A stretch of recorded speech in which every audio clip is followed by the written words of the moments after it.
Good evening everybody, welcome back to another video. Hope you're all keeping safe and well out there. Over here in the UK it's beautiful weather. Lockdown is nearly over.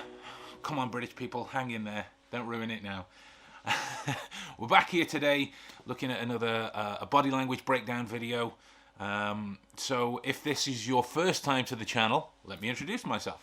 My name is Ben Cardle, author of the best-selling book The Monographs, which details the real-world application of the skill set of Sherlock Holmes. How to build them, how to develop them, how to memorize, how to observe, and the necessary details that you need to take on board in order to cultivate that type of mindset for yourself. And I now spend my days working as a director for a profiling company and teaching people from all over the world how to do it for themselves, for the protection of themselves and those around them.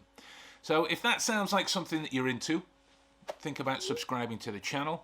It's free, doesn't cost you anything, and you get to make a hairy guy very happy indeed, which, who doesn't want that, right? If it is that doesn't make you happy, then perhaps ask yourself why you clicked on this video in the first place.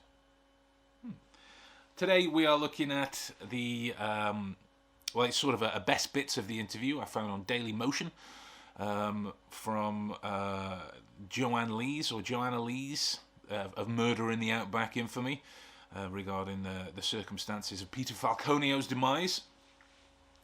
And I'm given to understand, like, that she has sort of a female praying mantis kind of vibe about her. But that's where we can first step into the realms of emotional bias. In terms of letting this opinion that we have of her colour the critique of the details that she's giving to us, right? Just because we, we don't like her, or we think she looks a little funny, or she's not reacting in the way that we think is applicable to a murder, right? Which arguably has some merit, but that can colour the evidence as we see it, as people readers, right? So we want to avoid that straight away. So yeah, Murder in the Outback fame, best bits. Let's talk through it, and let's not forget that most magical of words, context. Context. We weren't there, right? We're dealing with a best bits video, so there's some parts of the interview that are even cut out. This is done probably by the people that developed the interview, the docu-film, or wherever it's from. I know it's Martin Bashir, so that's probably, Channel 4 had a lot of input in terms of how this was pictured. There's a number of different chefs involved in cooking up this recipe, so we must make sure that we're observing the information for precisely what it is. Okay? Let's not forget that we don't have all the evidence. We weren't involved in the case. So any comments and observations that we make here, they're done solely on this video clip.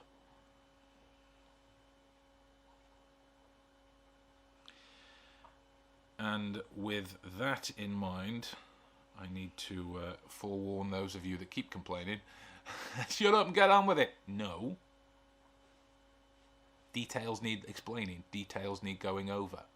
This is how an analysis takes place when you do it for a job. Here we go.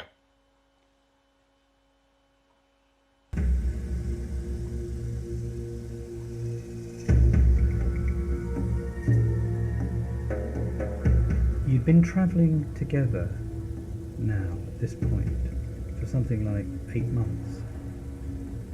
How would you describe your relationship at this point? Our relationship, I'd describe it stronger than ever. We just got each other. Had you ever spent so much time alone with Peter? Because you were travelling, you were sleeping, you were eating, you were living together. Had you ever spent so much time with Peter before then? Probably not, no. This is what I was looking forward to the most, though. Spending every minute with each other. Right. So, first of all, number of things going on, right? We can tell that there's a lot of tension in her voice. So moving forward, we would look to confirm or deny this observation first of all. When your vocal cords constrict, your voice, your tone goes up towards the end, and you start to sound like the stereotypical version of a cheerleader, where everything sounds like a question. Yeah, this is a betrayal of anxiety within you when seen as an anomaly. So moving forward, if she doesn't speak like this, continuing on, we can give credence to this observation that she's not 100% in that moment, that she was actually looking forward to spending so much time together, right? Tough to time the eye block now, seeing as I've paused it at that moment, so we'll keep on from there and not factor that in. But there's a lot of questions that we can frame these observations in moving forward. If you look at the way that most couples have spoken about the tension that lockdown placed on their relationship, right? And I'm sure it's happened to everyone some form, somewhere, regarding the difficulties of being in that same space, you know, for so long. You know, tensions run ragged. There's no room to vent. There's no room to separate oneself if you have an argument. You know, these tensions, if not dealt with properly, can boil over into something else. Given 8 months worth of exposure, it's like being in solitary with somebody, which lockdown wasn't. You know, you've still got the creature comforts of your house. So imagine the tension that you felt, if you felt it, rather, to phrase it properly, the tension if you felt it, but cranked up a few more notches, given they're in this tiny van. Some people might feel perhaps claustrophobic, you know, if they were thrown together with someone all day and all night. Did you ever feel that? No. Even though we were travelling together, living and sleeping together, we still took time out to do our own thing. It was suggested. So there was a fairly intermittent eyelid flutter there, which again is related to the nature of anxiety. I've spoken about this many times, and that if you can think of the eyelid movements as a link to pulse rate and the like. Go back to any number of my videos, and I've spoken about it in great detail. So that's something that we can factor in moving forwards. But the declarative methods have changed there. No tonal inference. Did in a newspaper, I think, that you'd had a blazing row in Alice Springs. Was there any truth in that? No, none whatsoever. No, none whatsoever. So ideally, in order for us to find some sort of way to disprove this observation now, we need her to answer a question that is a yes or no kind of response. Okay? And if we get the continuation of the tone going up at the end, this starts to give a less of a solid reasoning for the information surrounding this tell. But if it changes and becomes more intermittent, we can focus in on the points where anxiety rears its ugly head. As I was driving, I looked in my mirror and could see that Pete was asleep. Drove into a very small community called Tea Tree. Saw that there was a petrol station, and I lay by, and I decided to stop.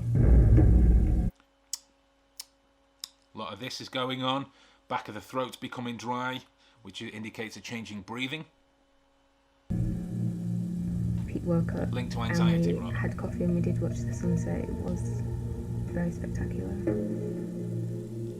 As you drove along the highway, did you see many vehicles? Hardly any. I remember Pete even commenting that there's not many vehicles past at all.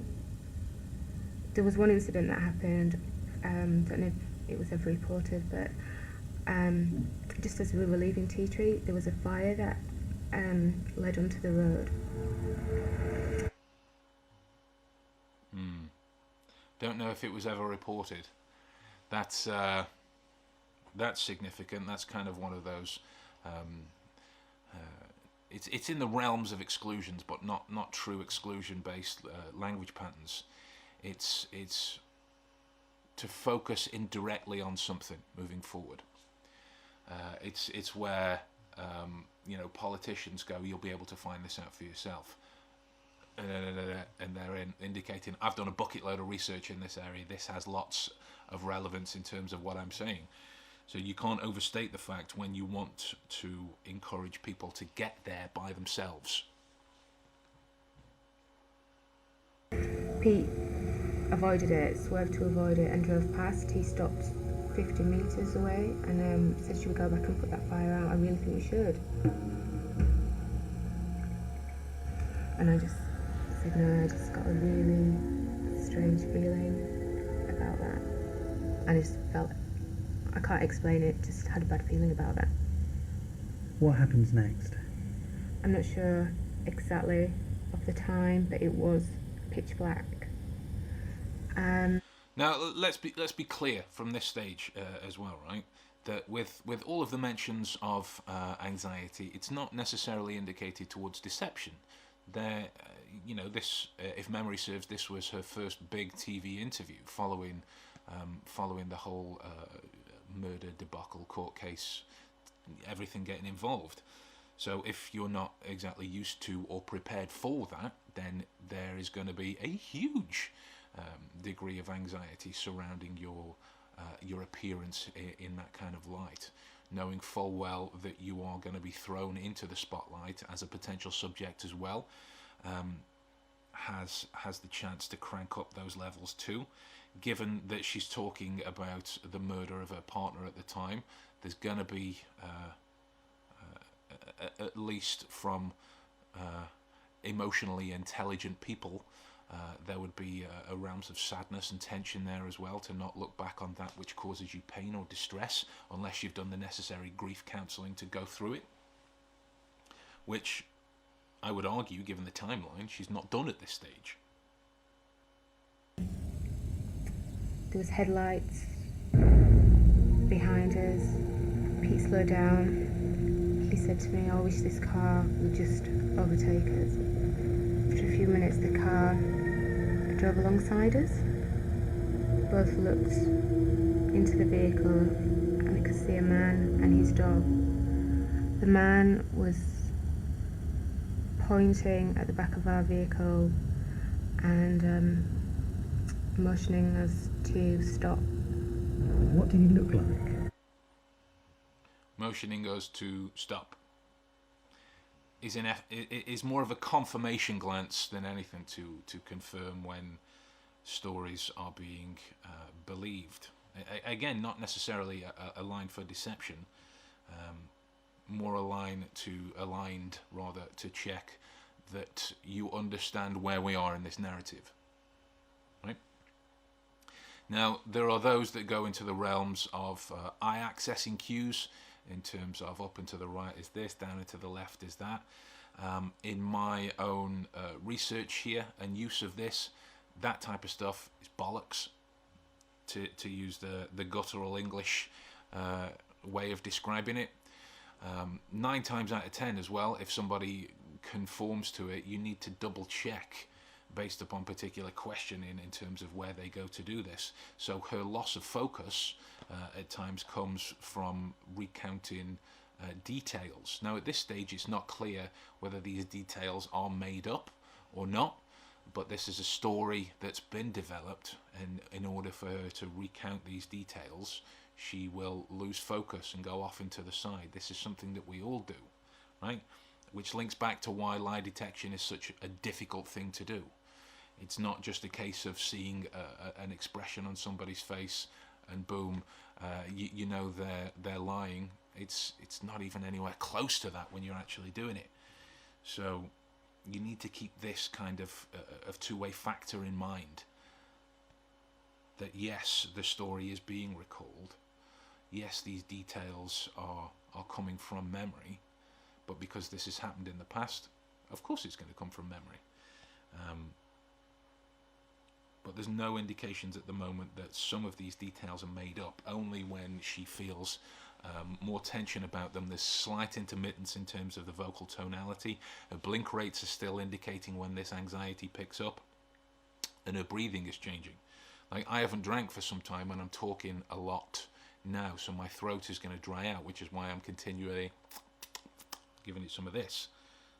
She's not talking a great deal, So the only reason kind of anatomically for this to occur is for an increase in breathing, increase in anxiety. It's going to dry out the back, and you're going to need to re-moisturize in order to be able to speak. He looked age 40 plus. He looked like a local man, I would say. It was a 4-wheel drive utility truck. When you pulled up, did the individual get out and come to your vehicle? Pete met him halfway. The vehicle parked behind our vehicle. Pete went to the back of our vehicle, and the mum was there waiting for Pete. Why didn't you get out? Pete told me to wait there. It was cold. I was just in shorts and a t-shirt. Pete took his cigarettes, went, had a chat with the man. He came back. He asked me to rev the engine. I sat in the driver's seat, moved across from the passenger seat. He said he reassured me that everything was okay. The door was open ajar. See, the first sign for me that there's something partially made up going on as a result of the anxiety is the unnecessary details, right? When you're recounting a story that's happened to you, those types of accents on particular movements you focus on if you're making up. Like, asked me to rev the engine, I was in the passenger seat, so I moved across. It's unnecessary. If you're recounting a story, Pete asked me to rev the engine, so I did. Right? You focus in on these necessary elements because you want to focus on where you are at every particular moment if you're crafting a story. Right? If you're going over something that you're making up in complete detail to try and make your alibi as strong as possible, you want to try and focus on every single cause and effect action to try and make it as believable as possible. So again, if this has any kind of significance to her non-verbals, we'll see that again moving forwards in terms of heightened unnecessary information. I heard him talking to the man. All seemed amicable, joking. I could hear Pete saying, "Cheers, mate. Thanks for stopping." Just seemed all friendly. And while you were sitting in the front and Peter was at the back, were you looking in the rearview mirror to see if you could catch another glimpse of the man? Yeah. Which is fairly leading as a question there, Mr. Bashir. You know, while you were sitting there, you want to be asking fairly open-ended questions. So how did you know what else was going on when you're in the front seat? You know, that is a chance for, if you think somebody is lying to you, there is a chance for you to give them enough rope to hang themselves. You ask them open-ended questions about details that they've previously spoken about to see if it correlates. Right? But she's been led into talking specifically about looking in the rear view. Don't like that question there, mate. I saw him again, very clearly. We made eye contact. He looked at me. I can't explain it. It just made me feel a little uncomfortable. Joanne started to rev the engine. It was the last time she would ever see Peter. I heard a bang. I automatically thought, oh, it's the exhaust. Stopped revving the engine. Turned to look round. The man was stood outside the driver's door. I saw the gun in his hand, pointing it at me. He started to open the door. He asked me to switch the engine off and to move over across to the passenger side. He said, put your head... All of those actual details. Right? He opened the door. He asked me to do this. When if you think of it in terms of a natural action, I saw his gun. He shoved me across to the passenger side. Which I focus on again because there's particular points where she's describing the story when these unnecessary details don't pop up. So this is an anomaly. Anomalies are key to pulling apart the truth from the grey area. Down and your hands behind your back, which at first I didn't do. Then he he said again, put your head down and your hands behind your back. And then he put a gun to my head. And that's when I thought, I'm going to have to do as he tells me. That's an understated remark. So again, this is where we can let our emotional biases colour our view of what would actually happen, because the simple fact is, until somebody puts a gun in your face, you have absolutely no idea what you do. No idea. No idea. I don't care who you are. If this is your first time having that kind of situation happen to you, you have no idea how you'd occur.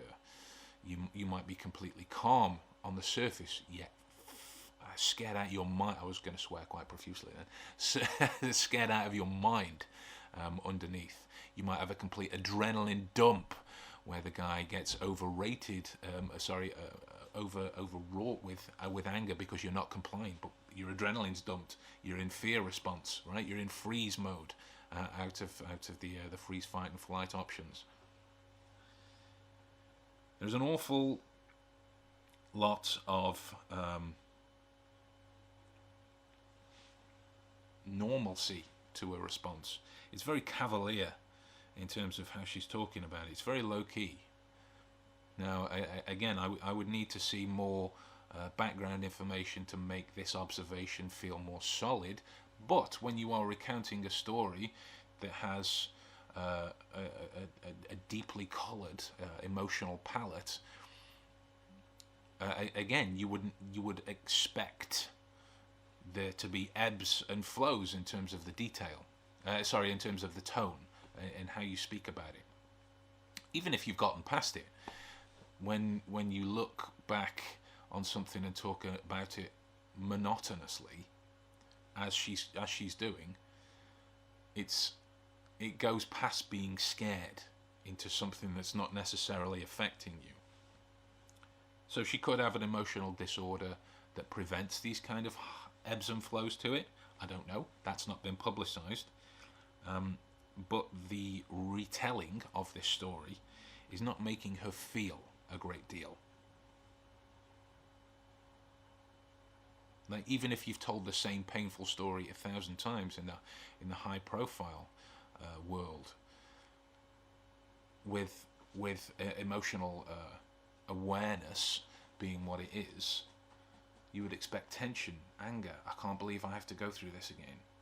That's the human response to having to confront something that's too painful that you don't necessarily want to confront at this time.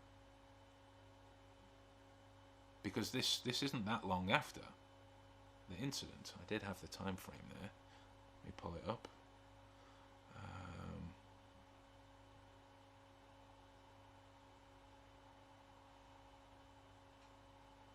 So there was the trial in 2005.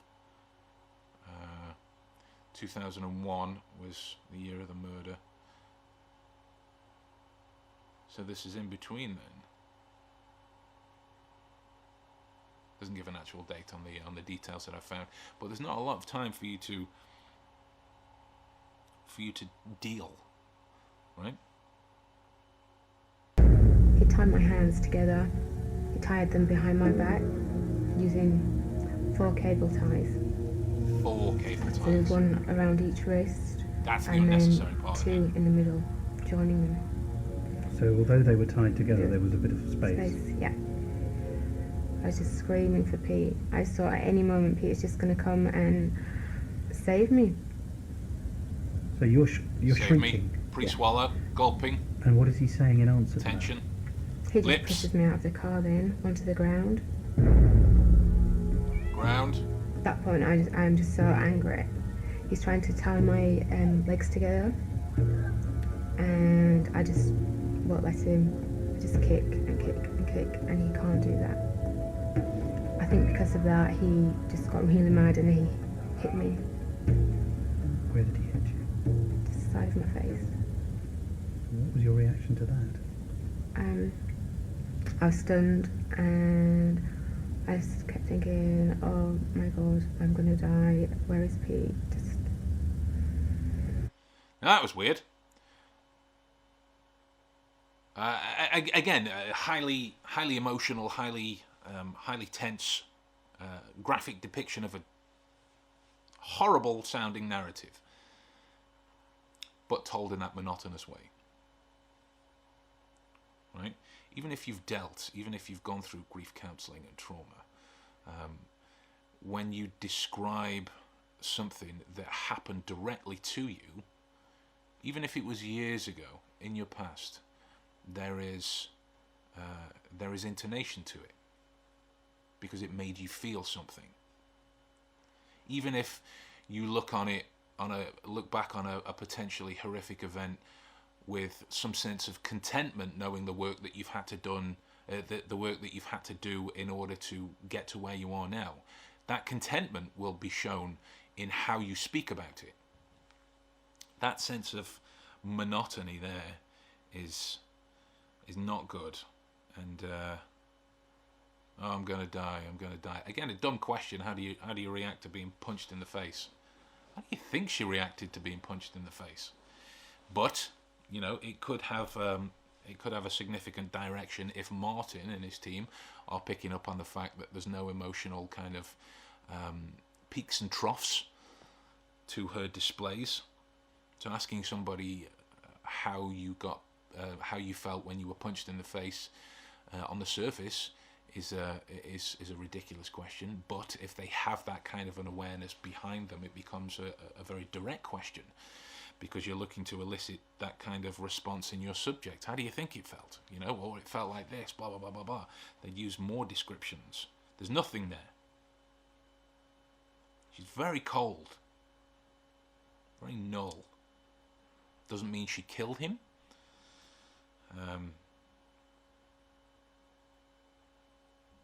But it certainly doesn't stand up very well. I just kept thinking, okay, this is over. It's the end of my life. He drags me or lifts me up, and he tries to put tape across my mouth. I just swing my head around and move it around, and then it just goes around my neck and in my hair. He walked me towards his vehicle, and he just pulled me and grabbed me and pushed me into the back of his vehicle, which had some kind of bed in there.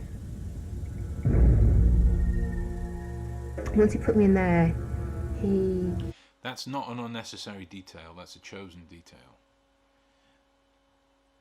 When you're kidnapping a woman and you describe anything remotely bedroom related, even something as seemingly unattached from it as he made me lie down, right?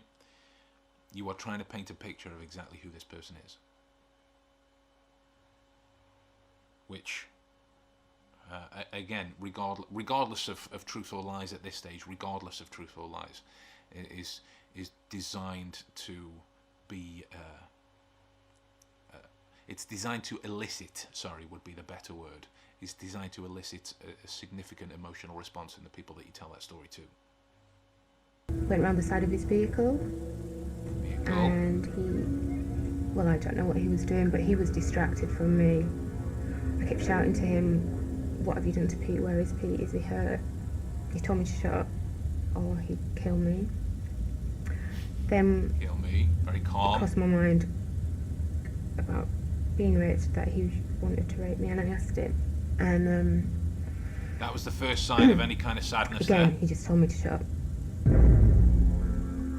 Left alone in the back of the attacker's truck, she decided to make a desperate attempt to escape. I just thought, this is it, this is my chance, I'm going. And I just slid down the truck, down the base of the truck, jumped out and just ran into the bush. Could you see anything? Couldn't see anything. I tripped up a few times. I just crawled into a bush and hid. I heard his footsteps. Hid. Not liking that asymmetry in the face. It's very contemptuous. Crunching the branches, and I saw the torch. You saw the torch? Yeah, How close? very close. Came past me 3 or 4 times. Shone the torch above me in the trees. Joanne eventually heard her attacker drive away in the camper van. Thought he's leaving, he's going. But then I heard him come back In the same vehicle? on foot. What are your... So if you can't see anything, how do you know it's him coming back on feet? Unless that gets explained in a few moments. feelings at that point? I was just thinking, is this ever going to end?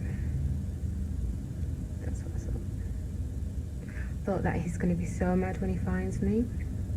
And he's really determined to find me. After Nothing. a while then I heard There's no emotion there. the vehicle drive away. I really wanted to come out, but I didn't know what to do. So I thought, best to just stay there.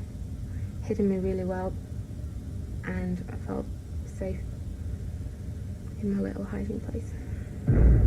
That's the only common sense thing that she said so far, right? You see it described everywhere that describes a tense scene like that, right? That when you get the opportunity to run, you bolt.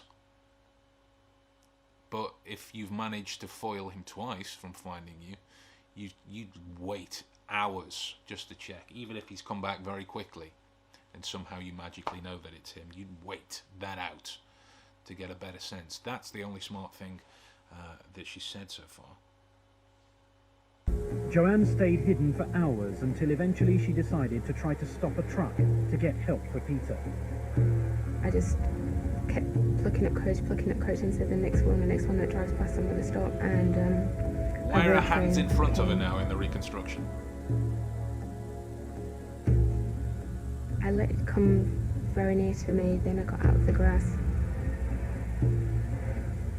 I ran alongside it, and I thought it wasn't going to stop. Unless that's explained somewhere in the interview, because this is the best But then bit. he did. The driver took Joanne to the nearby Barrow Creek Hotel and called police. That everybody would want me to ask you. Okay. Everybody would want me to ask you this question for the avoidance of any doubt. And I ask you, did you kill Peter? Martin was terrified to ask that question. She refused 2002, to there you answer any go. questions So it's related really to not the long crime itself, after the and interview. instead turned on After the movie. murder. I've got a problem with all press that distort the truth and doubt my story, misquote me, and making up false accusations and stories. With Joanne Lees refusing to speak publicly, Did you tell the police about the way you'd been bound? Tell them the truth. That your hands had been tied behind your back? Yeah. When the truckers found you, they say your hands were in front of your body. They were, because while I was in the bush and I heard the man drive up in the vehicle the first time, I brought them to the front of my body. The A smile is police irrelevant, source so at she's the time expected that. said this would require, and I quote, the flexibility of a contortionist. Yeah. Well, we So, it doesn't require the flexibility of a contortionist because I've tried it. I've tried it with handcuffs, just a curiosity. When we were filming the whole getting kidnapped, locked in a boot thing, it was a part of experimentation to see how we could make the scene a little bit more fun in terms of a challenge. And you have to have it very loose in order to get it past your hips, very loose. So that may have been why she described the tying of the cable ties in such detail. So there was lots of them, but it was loose. So she focused on that. So that then becomes an irrelevant detail that she's adding in for the sake of overproving a made-up story. read that. Me and Paul Falcone read that as well. a ballet dancer, a trained ballet dancer of 12 years could not possibly carry out that act. And me and Paul just performed that. We did that. Yeah. There were other inconsistencies. Though there should have been 3 sets of footprints at the scene, no footprints other than Joanne Lees were found. Are you aware that the police say they could only find your footprints? Yeah. As far as I'm aware, they only found 2 of my footprints, and that was in my hiding place. But they did find Well- your footprints, but nobody else's. Yeah. But in the whole crime scene, they only found 2 of my footprints, and they were when I was hidden underneath the bush. The ground wasn't something. It was Smile. branches, wasn't hard, solid ground at all. Notwithstanding the A lot of pride being shown in a story that you're making up. That's where I'm falling down in my opinion of this now. Not fastidiously, because things might happen. But if you're of that mind that you comb over every detail, you prepare for these kind of questions. person who murdered Peter was Joanne. Mm-hmm. What do you say to that? That was a very stunted response when you're preparing for something like that. Very stunted. And look at that, where I've frozen it.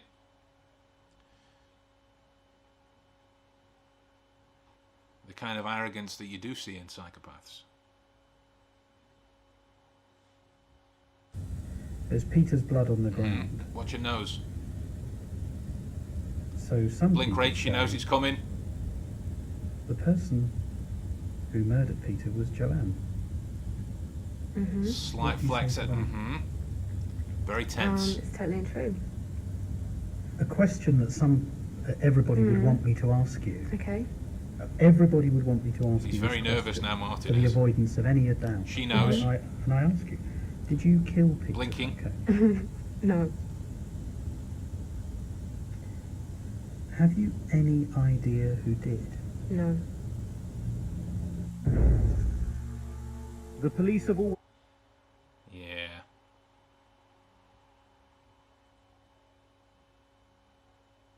And again, based on this video and this video only, because we all know how the trial turned out, it was, let me get his name, Bradley something, wasn't it? Well, come on, where are you? Bradley! Martin Bashir. Was it before that? Yeah, Bradley Murdoch was sent down. Unanimous. So it must have been a good story that they put on, but this is not good for Joanne. She's starting to look like Sharon Stone's character in Basic Instinct. They said they completely believe Joanne's version of events that fateful night.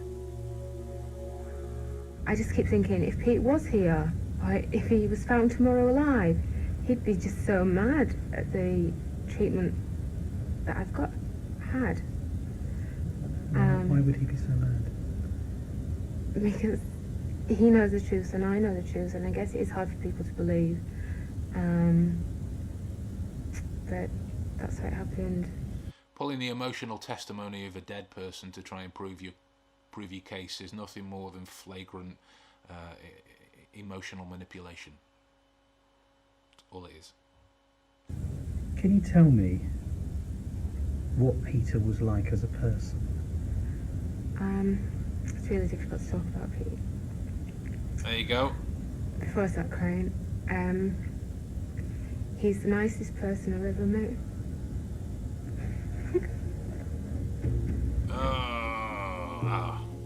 The disappearance... As sadistic as it sounds, I wish we got. I wish I'd got more video of those tears, because that was very quick to coverage. There was no slow onset.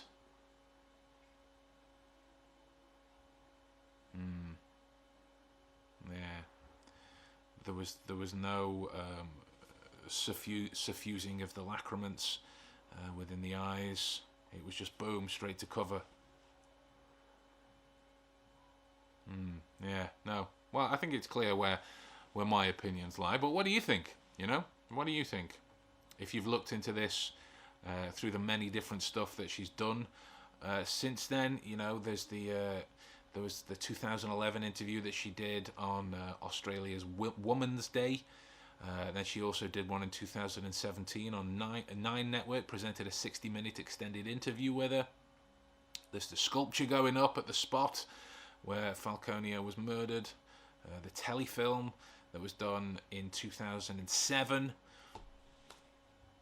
Lots of information to deal with, but this is my opinion based on this video. What do you think? What do you think? Yeah, so if you got anything out of that in terms of the analysis, don't forget to drop a comment and a like and a subscribe and all of that stuff. Podcast episodes are still coming. We did a great one the other day with my very good friend Matthew on the philosophy behind reading people cross-culturally. And surprisingly, those kind of quotes almost that me and Adam come out with on our podcasts, people, we joked about having a t-shirt line, and it seems like a number of people were interested in that, so we're doing that as well. So keep your eyes peeled for that. If that's something you want to do, then go nuts. But with that in mind, guys, I hope you enjoyed the video, and I'll talk to you all soon.